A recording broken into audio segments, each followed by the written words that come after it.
journalists. We keep our guests comfortable, a mission to ensure our... We must fight. Our goal, to tell it as it is for the benefit of our viewer. And I'm sure we will have good discussions. All right.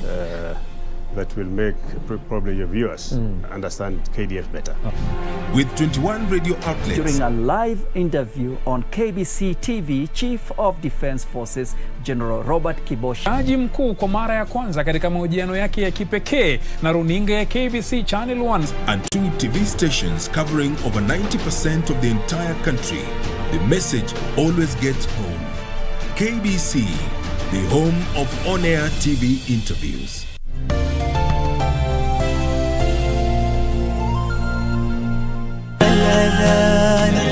يشعرني الأمان والصلاة تعيد لي الحياة. I see your light. Mtume Muhammad sallallahu alayhi wasallam alitushauri kuwa ikiwa tunampenda Allah subhanahu wa ta'ala, basi tumfuate mtume wake ambaye ni Mtume Muhammad sallallahu alayhi wasallam. Sisi mtu akikufa kwetu tunazika haraka sana, hata muda ujonzi inakuwa ni kidogo. Angalia Waislamu dakika moja hata aongoje na haina mwenyewe hiyo mili tena. Hiyo mili tena haina mwenyewe. Allahumma salli alayhi ismi nabi lida alina ud'u fil janna yusalli bina.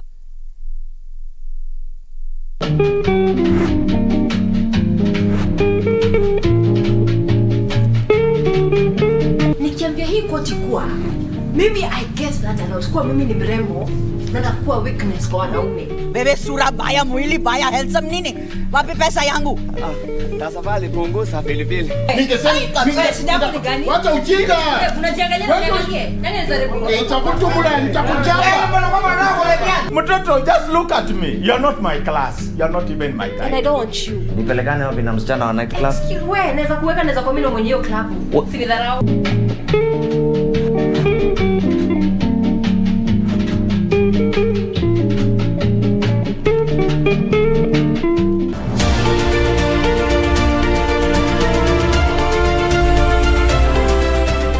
My name is Rosemary Warongo and I'm a wildlife follier. The Grevy's zebra is one of Africa's most endangered animals. In Kenya we have 2,812. How they live as families, it's just like the way we live at home. All you need is a camera. Take a photograph. I just take the image and drag it in the software. Upload it onto the website and participate as a citizen scientist. This is Wildlife Warriors. And I'm Paula Kahumbi.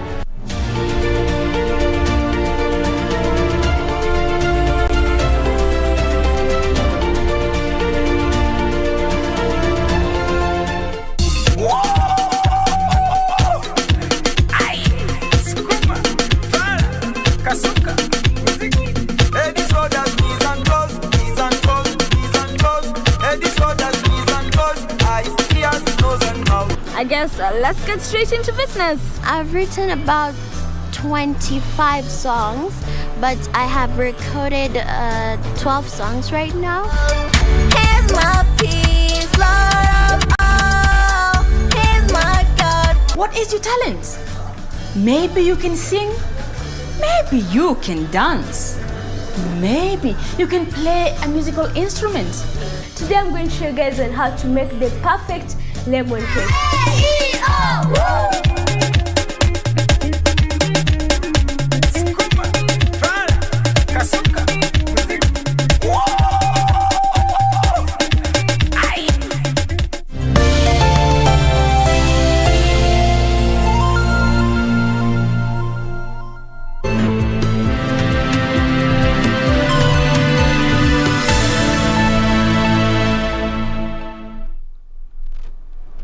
A very good afternoon to you. Thank you for joining us this afternoon on Channel 1 Lunchtime News. My name is Betty Kiptum. Welcome to the bulletin.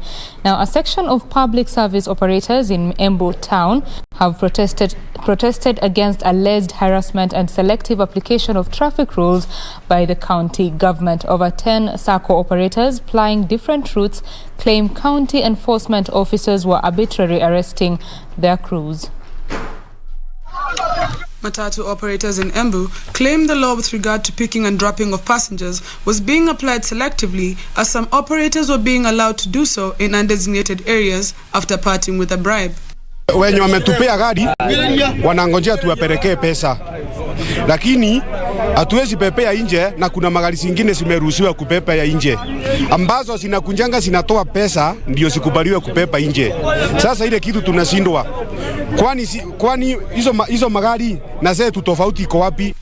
Charles Masharia, a conductor in Embu Town, accused county officers of allegedly using unorthodox means to impound vehicles picking passengers at undesignated points. The operators now say action must be taken against officers damaging people's property. Unapata wakirushia spike, hiyo mguu inahatarisha maisha ya abiria wetu, ya watoto wetu. Alafu sasa hiyo gari kiangusa watu ama ifanye kitu kingine, tunaweza kuwa tunajisaidia na nini na pesa tumetoa. Mimi naomba kanjo wakunje tusikizane venye watutengenezea stage na venye tutakuwa tunaendelea kufanya kazi. Sisi hatutaki kukosana na wao, lakini watufanyie venye tunataka, ndio tunalipa kanjo kila mwezi, na ukikataa kulipa mwezi, ukipitiza tarehe 8 kama unjalipa unapigwa faini ya 10,000. Reporting for Lunchtime News, I'm Purity Musa. Moving on, 13 Ethiopian nationals, among them 2 minors, burst in tears as they pleaded with an Embu court to protect them and offer asylum. The 13 foreigners have been in custody since September after they were arrested along the Embu-Nairobi highway. They told Senior Principal Magistrate Henry Nyakweba that they had escaped from their war-torn country. They also submitted that they were not ready to join the military as they were being forced without an option, the reason they were running away. Their case also dragged as it took time to get an interpreter. The magistrate ruled that the hearing of their case to begin on December 1st, 2021. Maybe if we're gonna back home, we don't have any option. The option which we want us is already dead.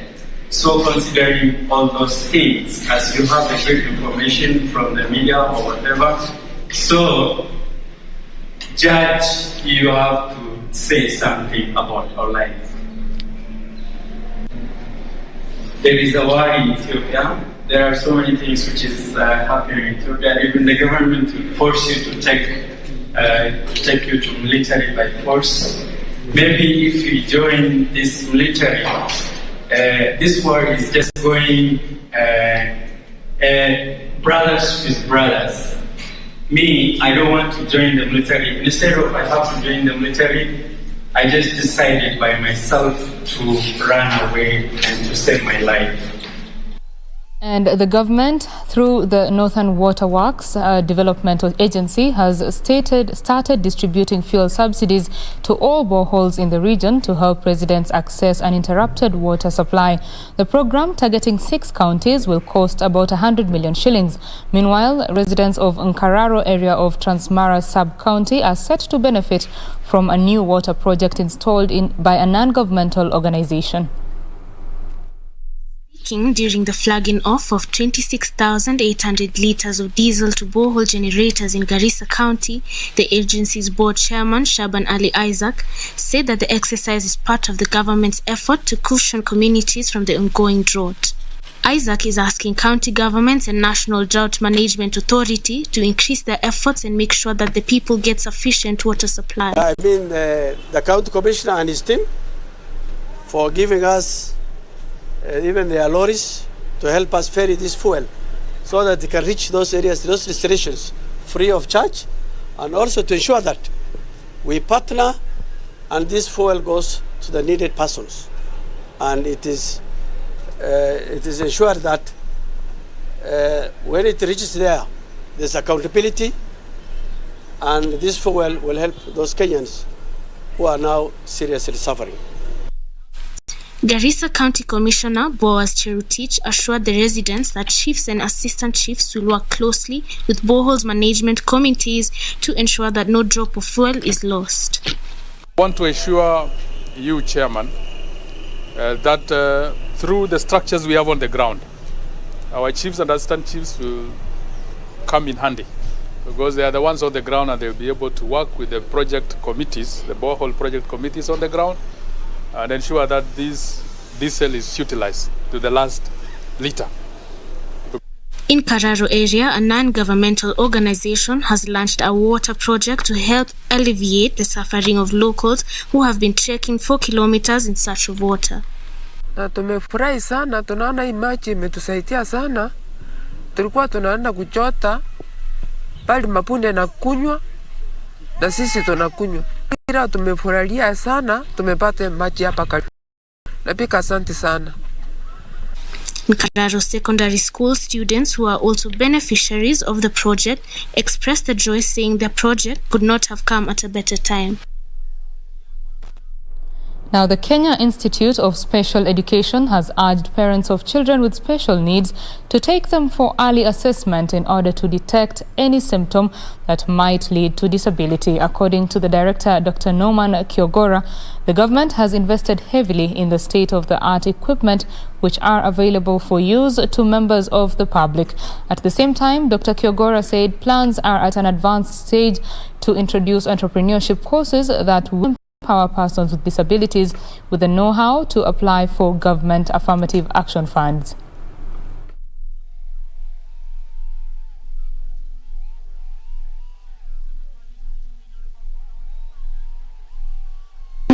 Or do I go to university? And somebody says, I would like to be assessed so that I can know where my strengths and functionalities are. And I want to report that this country has got a lot of young persons who are having high-level autism. It's called high-functioning autism. Am I right, Madam Coordinator? Assessment. So they are there at the university. So never imagine that persons with special needs and disability are not transiting. They are there in our tertiary institutions. We have blended mode of conference. We are going to have experts speaking about disability, experts speaking about assessment, so that the world can know persons with disabilities can be able to live normal lives. Somebody saying that Ruth Seals said, Esther Seals said, the worst disability is people see the disability before they see the person. They ignore the potential of the person. So Esther Seals is very clearly in line with what we are saying. So this day, experts will be telling the world, don't look at the disability, look at the person and what he can do for the humanity in this country and of Africa. Has decided to empower the persons on disability. And what they have discovered is that other than giving the person with disability the handout, they have decided to start disability entrepreneurship empowerment program, which is free, whereby the council has employed an officer who will train persons with disabilities on short-term bits, on some within 2 weeks, tell them what they're supposed to do.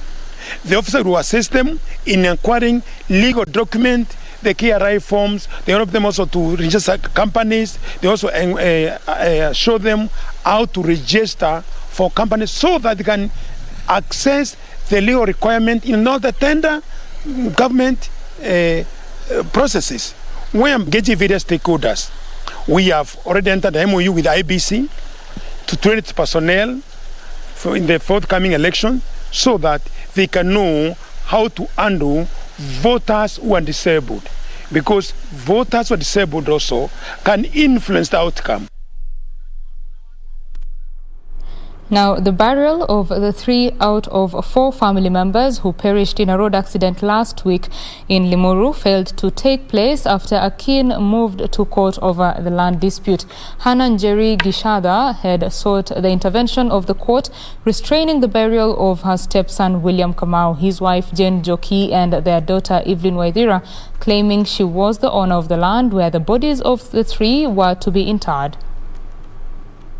Tension was high at Gakura village in Murang'a County after a woman moved to court to block the burial of her stepson, his wife and daughter who perished in a road accident. For the second time, a group of young men arrived in the disputed land and dug 3 graves, but they were ordered out by police officers who claimed to be executing the court order. koti order inasema kuna kesi kotini. Na kaa kuna kesi kotini, madhishi nafanyika namna gani? Chifu ama serikali kazi yao ni kuangalia hii koti order inasema namna gani, yeye atumikie, lakini si kuangalia pesa. Ukiangalia pesa utaumiza watu. The family has, however, vowed to carry on with the funeral proceedings to collect the bodies at Montezuma Funeral Home in Kabati and held a mass at St. John's Gakuro SEK Church, Gaturi, Muranga, after which the bodies were taken back to the morgue. Service providers wataleta gari hapa tuchukue miili alafu tutajua the next move. Now, Democratic Party officials from the coastal region have taken issue with certain leaders from the ruling Jubilee Party that they claim are scheming to block National Assembly Speaker Justin Muturi's march to State House. The officials, led by Kilifi County Organizing Secretary Isaac Njuguna, said they are fully behind Muturi's presidential bid.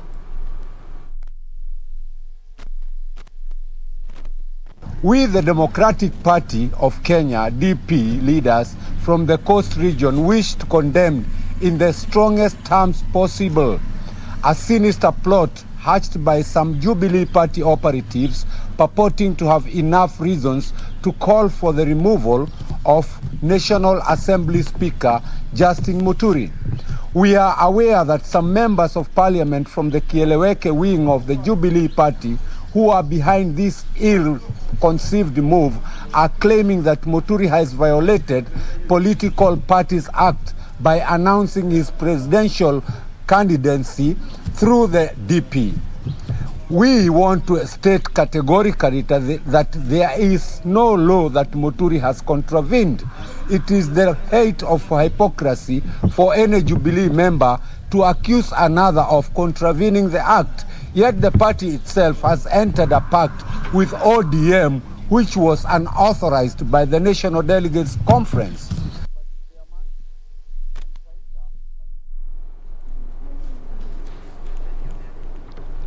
Well, we take a quick break on that note. We shall be back with more news. Stay with us.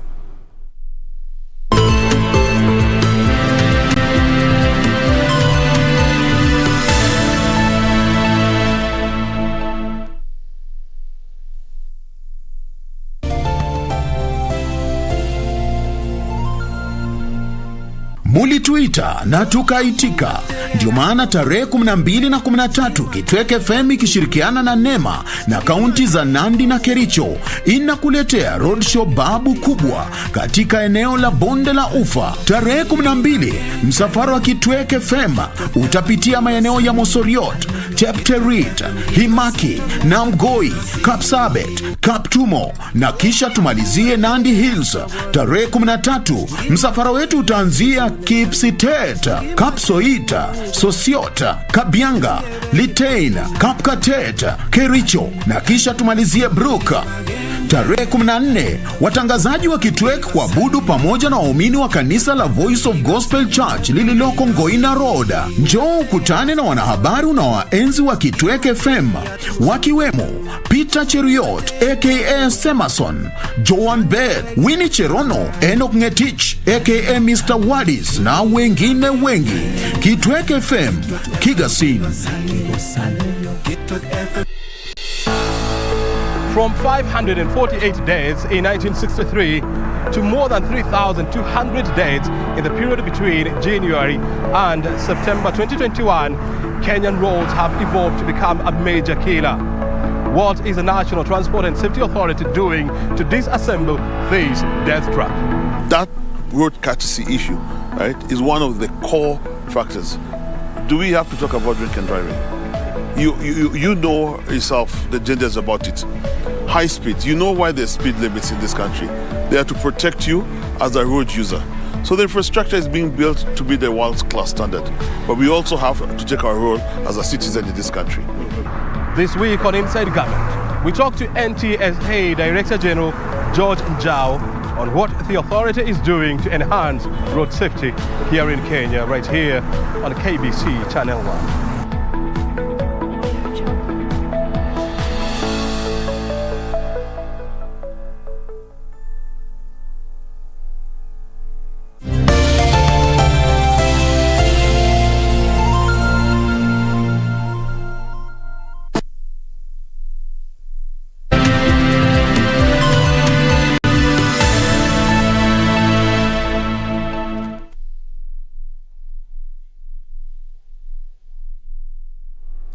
Thank you for staying with Channel 1 Lunchtime News. We now want to take you to Apresa, where the United Democratic Alliance affiliated members of parliament are having Apresa there at the parliament buildings. They are commenting on the violence that erupted yesterday at Ruto's rally in Nyanza. Let's listen into that.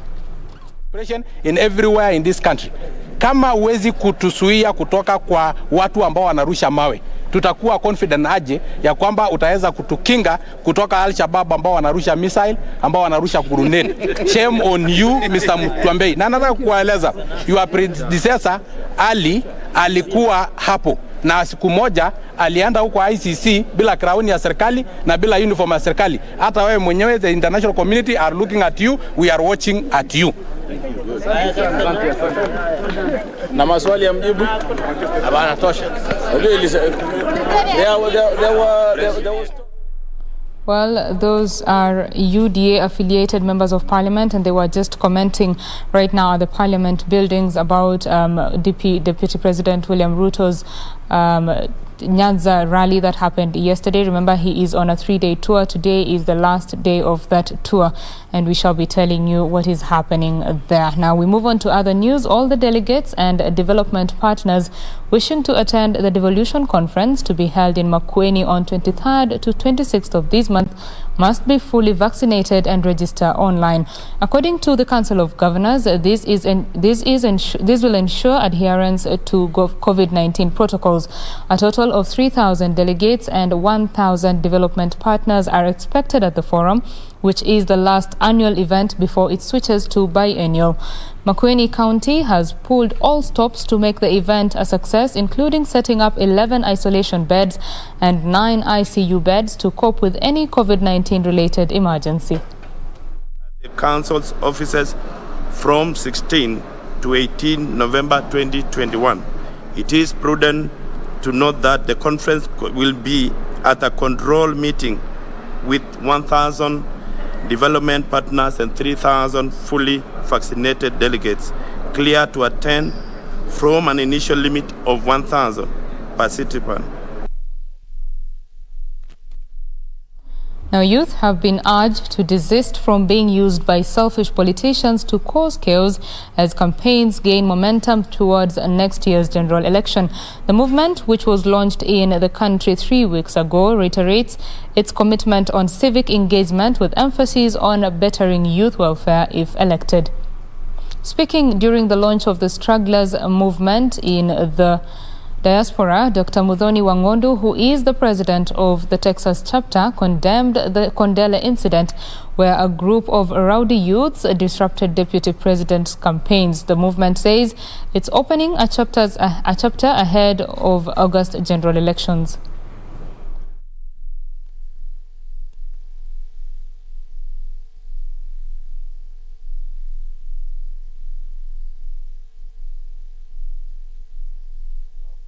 I'd like to condemn the violence that happened in Kisumu.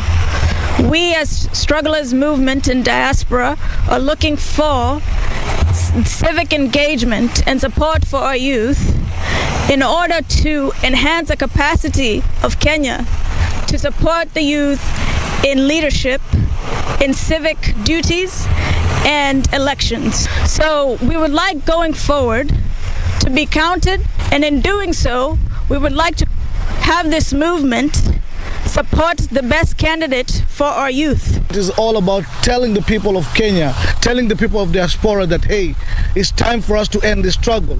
To supporting leadership that is youth-oriented, people who are associated with the struggles of our independence, struggles of our second liberation, and so that we can have a true ultimate freedom, economic and political, as we look forward to the next elections. Advocating for here, opening up opportunities such as creating structures for financial investment.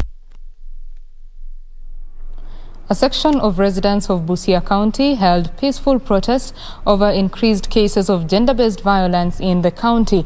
The latest case is of a 22-year-old who is recuperating at Busia Referral Hospital after her husband chopped off her limbs a week ago.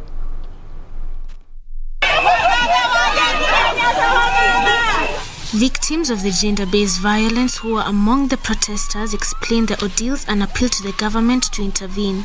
According to Director Rib Mary Makoha, substance abuse, cultural beliefs and early child pregnancy were some of the main causes of gender-based violence. There is that patriarchy, and injury to a woman is not seen as something big. Injury to a woman is normal. Women have been socialized to accept violence. You know, we normally women will volunteer, will stay in an abusive marriage so that she's just counted that she's married. Butula Deputy County Commander Pamela Atieno condemned the vices, noting that anyone found culpable will be apprehended. They will have to face the law. The government is very keen and would like to stop this gender-based violence, which is quite rampant in Busia and by extension Butula sub-county. Sentiment echoed by Sub-County Police Commander Jacob Chelimo, who promised to put more efforts into investigations to sustain charges against the culprits in the court of law. We are going to put more effort and ensure that the investigations are done professionally to sustain a charge in the court of law.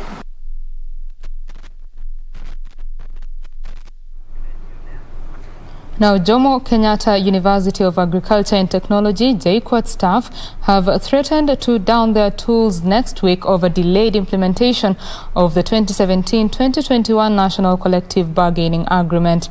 The staff, through their unions, among them University's Academic Staff Union, UASU, regretted that despite the government releasing 2 billion shillings for implementation of the agreement in this financial year, the university administration has failed to implement it.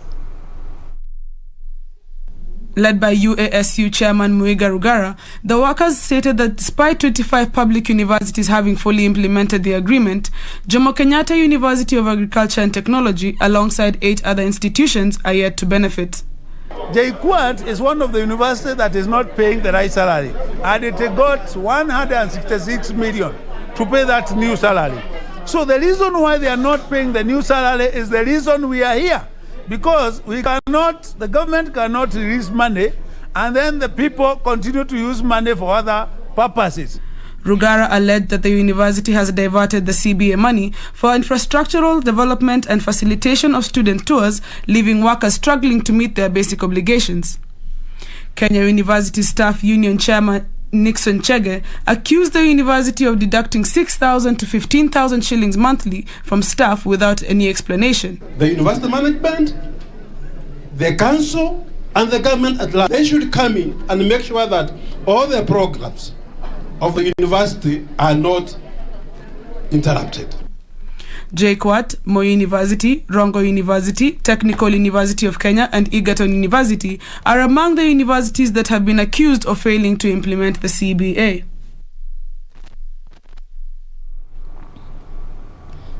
Now we want to take you to Nyanza, where the Deputy President William Ruto is on the 3rd day of his tour that he has been popularizing his bid for the presidency in 2022. Our reporter Weekly for Ketch has been following up on that tour. Let's Weekly, what is the latest from the Nyanza tour of the DP?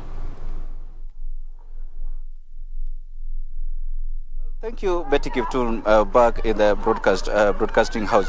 We are at a place called Sori. Sori is in Migori County, and of course, as you rightly put it, this is the 3rd and final day of Deputy President William Ruto's 3-day tour of the Luo Nyanza, which began in Kisumu, that is Tuesday, and actually yesterday, that is a Wednesday, some parts in Kisumu, actually before he made a visit to some parts of Migori County, and of course in Homa Bay County. And talking about today's itinerary, it all began in Homa Bay town, where the deputy president addressed 2 rallies actually, and the message has been the same as the one that he delivered yesterday in various roadside rallies he addressed both in Migori and Homa Bay County, and one that is talked about unity. Talking about unity, Deputy Ruto made reference to yesterday's ugly scenes that were witnessed at Kondela, and he said that we need, actually, the country should be peaceful enough for every political aspirant or rather anybody running for whatever position can be able to visit any part of the country without being intimidated or having feel fearful or regarding yesterday's events. And apart from unity, the Deputy President made reference to the support, talked about his presidential bid, and on that that note, he talked about, he made reference to the support he accorded ODM leader Raila Odinga, that is back in 2007, which of course which he alleged that with the support the ODM leader managed to become the Prime Minister. And of course the support he accorded the current president, that is President Uhuru Kenyatta, both in 2013 and 2017. And of course he was asking the residents of this area that they need to choose a leader actually who can be able to rally the country together. And aside from his political presidential bid, he talked about the bottom-up economic model that he has been championing for long now. And actually he said that it is high time that focus should be moved from the national level to the grassroots levels where leaders, actually this is where his challenge is, challenges in next year's polls, that they need actually to visit the grassroots and listen to the poll, rather the requirements and needs of specific of the people at the ground, or that is the ordinary citizens, rather than focusing on the national politics. And actually he asked, on that note, he asked the ordinary citizens actually to gauge the presidential aspirants on track record, where he made reference actually to the bottom-up economic model, which he said that the model will be able to champion, or rather to continue the legacy that has been laid by the Jubilee government. That is that's the picture so far that since Tuesday when the 3-day tour began. And as from now, just a few minutes, the deputy left this place, and of course the people have dispersed. And from now they're heading to Migori town, where is expected to conclude the 3-day tour. We are of course heading there, and we'll file these in detail report in our next subsequent bulletin, Betty. For now, it's back to you. Thank you very much, Wycliffe Okech, coming to us from Migori, where the Deputy President has been just finalizing his third day, or rather finalizing his tour. It has been 3 days now. This is the third day. And Wycliffe will be bringing us the details of what happens the rest of the day in our bulletins. We move on to news. The High Court in Nakuru has ordered the United Nations for Project Services Office to pay a businessman 27 million shillings for supplies made in 2020. Deputy Registrar of the Commercial and Tax Division, Stephanie Kithogori, directed that the UN office pays Freezer General Merchants Limited the dues plus interests.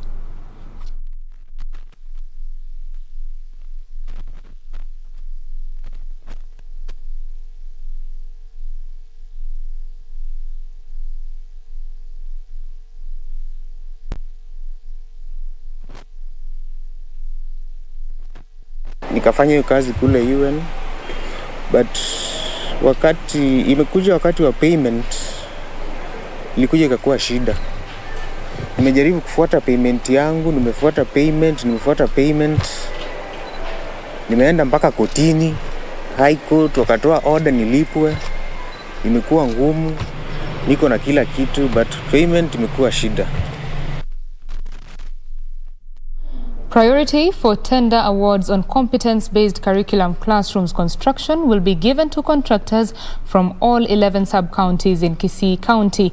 Area County Commissioner Alan Mashari says contractors already registered with the County Tendering Board need not register for the tenders.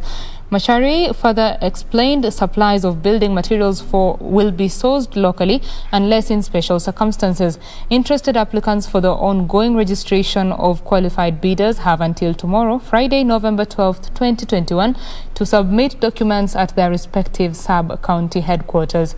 Successful applicants will be expected to complete the classrooms by April 2022.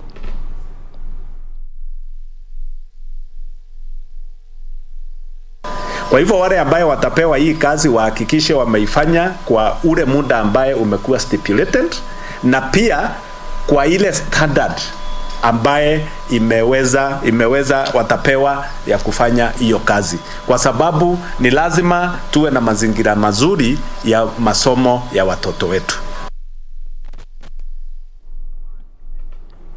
Now, the Bungoma County government and South Korean government have launched the second phase of KOICA Chepyuk Kibabi Complex Water Supply Project.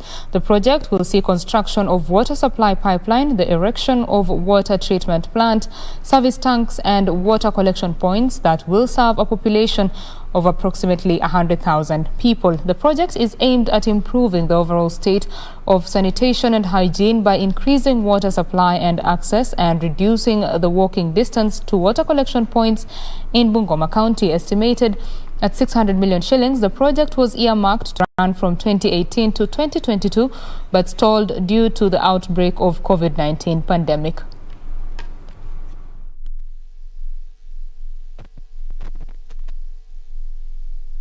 As an ambassador of Korea to Kenya, I'm very happy and I'm very honored to be here today.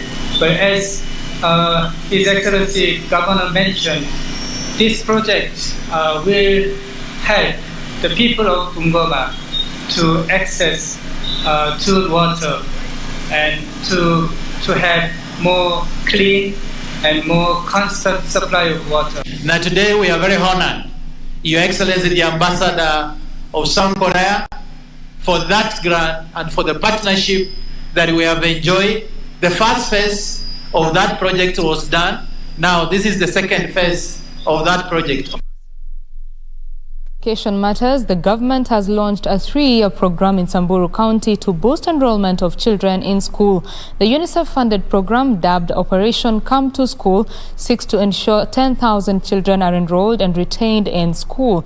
Speaking at the launch, Samburu County Commissioner Abdirizak Jaldesa said many children fail to report to school due to insecurity and harmful cultural practices. Jaldesa said the Ministry of Education and that of Interior will jointly work with other stakeholders to ensure about 7,000 children are enrolled in schools annually.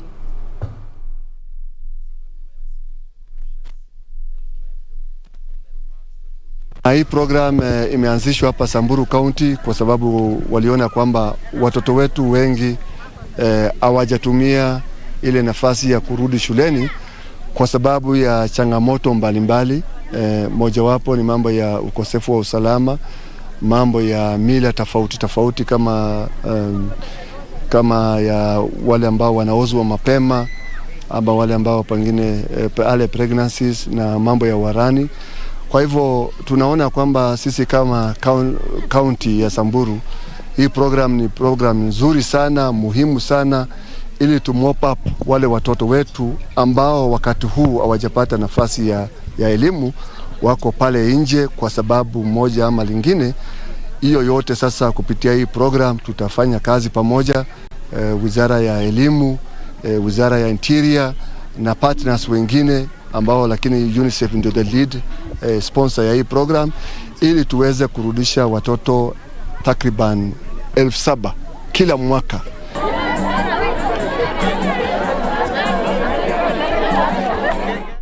We now take you to Parliament buildings where ODM-affiliated members of Parliament are addressing a presser there. Geoffrey Otsotsi, the nominated member of Parliament, is speaking. Let's listen into that. We had problems in Kakamega, and at some point they were heckled, but nobody came out strongly the way they have come out today. We also saw the problem that was there in Busia. I am also aware that we had problems in Kilifi recently when he went there. Groups of youth fighting over money. So this business of moving around, dishing money to youth groups, to women group in the name of Hustler Nation, and then wavijana wenyewe wakirushana, unakuja kusema ni Raila Odinga. Raila Odinga was nowhere in Kisumu. He was nowhere in Busia. He was nowhere in Kilifi. Why blame on him? And in any case, Deputy President has had successful meeting in Nyanza. After the incident, he went to Homa Bay, Kendu Bay, and held a very successful meeting. There was no violence. He went to Rongo and held a meeting. There was no violence. So we are seeing a scheme by the Tanga people who are desperate to try and paint Honorable Raila as a violent leader, so that they stop Raila from moving ahead with this Azimio la Umoja initiative. We are telling them, you guys are desperate. You are desperate. Raila Odinga has moved on and he's doing great things for this country. And this level of desperation, you are even convening a PG of some of the MPs who are not even in Kisumu, What do they know? They were not in Kisumu. And then the police has come forward to make an official statement that what happened in Kisumu. And then you are coming ahead and telling us about involvement of Raila. If they are genuine, they should provide the information they have to the police, and we are asking the police to investigate this matter deeply and tell Kenyans the truth. We are not going to have a leader who has stolen from us and is moving, mobilizing youth, giving some youth group, na pia anatembea na mikora ambayo inakoni yeye pesa. Alafu ikikoni yeye pesa, hao makora ndio wanaorganize vijana, waharibu mkutano, ndio watoroke na hiyo pesa. Na tunajua hiyo ndio ilifanyika kule Kisumu. So spare us, spare this nation of your drama, and spare Raila Odinga from this desperation. We want a united ODM members of parliament, they're having a presser about politics and commenting on the chaos that ensued yesterday in DP Ruto's Nyanza tour. Now, Lucy Moura is the lady at the bottom right of your screen, and she is bringing us the sign language interpretation of this bulletin. Lucy and I take a quick break. When we come back, more news.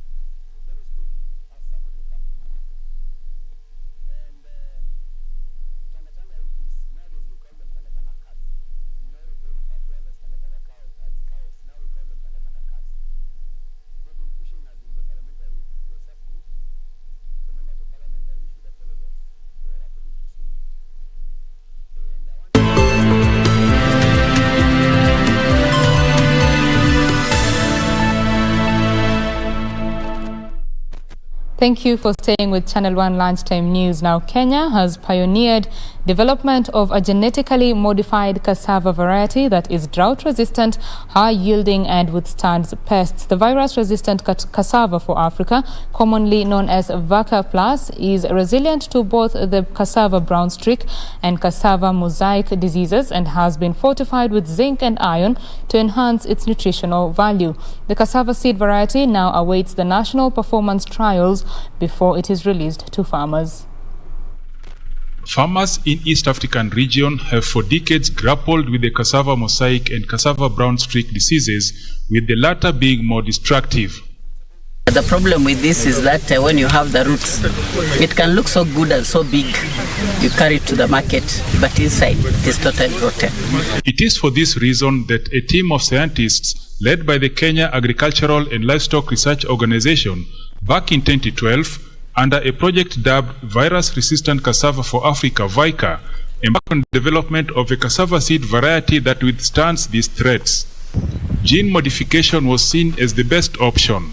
That small piece of RNA of the virus, we inserted it into the cassava in such a way that when the virus comes, the plant realizes that there is something that we don't need.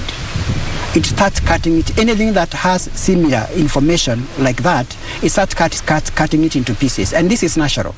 Nearly 10 years later, the research has borne fruit as evident in this confined field trial at Kalro Mtwapa in Kilifi County, a high-yielding cassava variety that is resilient to common diseases. The project has, however, suffered a major setback. Process up to now has taken quite some time, just making sure all the tests are done, the standards are taken into consideration, the safety is taken into consideration. If these challenges of overlapping mandates of regulatory agencies in Kenya can be resolved so that we have one-stop agency that actually does the whole process, it will be much easier and it will speed the rate at which we take materials to farmers because it is urgent. Researchers say the timely resolution of this hurdle would pave the way for the national performance trials that will inform the commercialization of the cassava variety as early as next year. We do the national performance trials, testing them in different sites in the nation so that we can even identify which are the best varieties for which region. Kennedy Sir for Lunchtime News. We now want to take you to the coastal city of Mombasa, where the Engineering Summit of 2021 has been happening for the past 4 days now. O'Brien Kimani has been pitching camp in that summit. O'Brien, what do you have for us? But you are claiming that you are Betty Kiptum back there in Broadcasting House. Time now to focus and to shift our gears and talk about the implementation of the bus rapid transit system, which has been ongoing since 2019. And joining us now is the director in charge of programs at the Nairobi Metropolitan Area Transport Authority. This is Engineer Michael Njonge. Thank you very much indeed. Give us an update on where are we in terms of implementation of the various BRT lines. Thank you very much, O'Brien. I'm happy to see you at the 28th IEK conference. In 2019, Namata gazetted 5 BRT corridors alongside 7 commuter rail corridors. The first line runs from Kabete Police Station all the way to the SGR station. And the designs are at an advanced stage, and government is looking towards getting funding to start the construction as part of as part of the expressway construction cycle. Line number 2, which the government is building using GOK funding, runs from Roiro to the Kenyatta National Hospital. The first phase of that project is from Kasarani, where the main terminal is at 90% completion, and it goes through CBD and stops at the Central Railway Station, where construction of the transfer station has just started. On this line, we expect by February of this year, next year, we'll be able to have operations between Kasarani and Central Railway Station. We are working with the Matatu sector to transform them so that they can become part of these operations. Government is not going to operate buses, and we would like our own Matatu operators to transform and take part in these operations. Line number 3 from Dandora all the way to Kenyatta National Hospital is at an advanced stage, with the designs having been completed last month. And the government has received commitment from the European Investment Bank. Next year, we'll see the implementation of BRT Line 3 from Dandora to the Kenyatta National Hospital commence. Line number 4, the designs are ready. Line number 5, along Outer Ring Road, from Thika Road all the way to Mombasa Road, the government has received funding from the Korean Exim Bank to implement the BRT along the Outer Ring Road, which is our Line 5. Those are the 5 BRT corridors that the government is implementing, and we expect in the next 3 years to have at least 4 corridors operational within the city and the metropolitan area of Nairobi. Tell us this, what will be the impact of all these Line 5 transport corridors? The 5 transport corridors, the BRT corridors, are part of the MRTS, the Mass Rapid Transit System that the government is implementing in Nairobi and the 5 metropolitan area counties. In 2015, a study showed us that Nairobi alone have economic losses amounting to $1 billion as a result of traffic congestion. So the biggest impact of the BRT corridors and the commuter rail as the MRTS system is to reduce congestion and improve mobility, bring down the cost of transport in the city, and also make our city more economically attractive to investors. Have we yet agreed on who is going to operate these lines once they are completed? Thank you, Brian. Namata has been working with the Matatu sector since 2018, and the government formed a task force comprising representation from the Matatu sector and the government sector to see the transformation of public transport in Nairobi. The first phase of the task force ended, and out of it, we were able to have the Matatu people come together to form a federation of public transport sector and also register a company that will be involved in offering services for public transport. We are going into the second phase. The second phase now of the task force will see the operationalization of BRT Line 2 starting early next year. So we are moving very fast. Quite an important conversation that is happening there at the Engineers Summit of 2021, the 28th edition of that summit, and they are talking about Mata's bus rapid transport system and how far the implementation is now. We get into the sports news.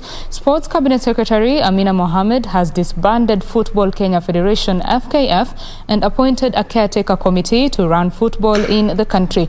The committee, which has a 6-month mandate, will be chaired by retired Justice Aaron Ringera. The CS, who had this morning received the audit report from FKF Sports Registrar Rose Wasike, acted swiftly, naming the caretaker committee. The CS had earlier this morning snapped summons from the Senate, where she was set to appear before the Social and Welfare Committee, chaired by Nairobi Senator Johnson Sakaja. Amina said she hoped that the world governing body FIFA would help the government clean up the mess in football and not ban the country following her intervention.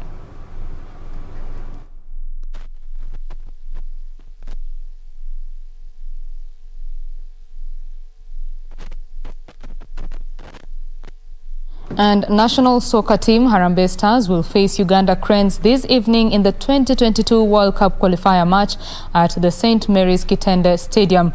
The team, coached by Engin Firat, had a feel of the pitch in Kitende last evening. The match will be aired live on our sister channel Y254 starting at 4 p.m. The match will only be available on Signet and free-to-air decoders.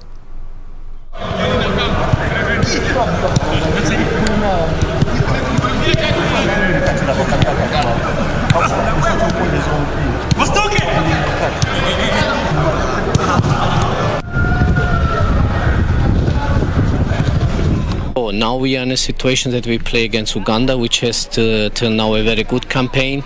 They didn't consider any goal. They are defending very well as team. They are playing very fast counter-attack.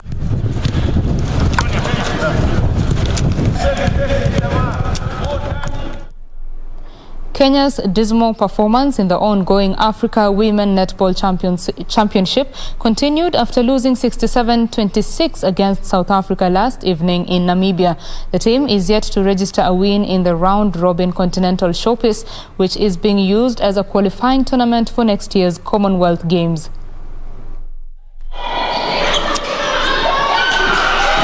Beautiful interception by the Guinean goal. National women netball team is yearning to register a win in the African Championship after losing yet another match in the continental event.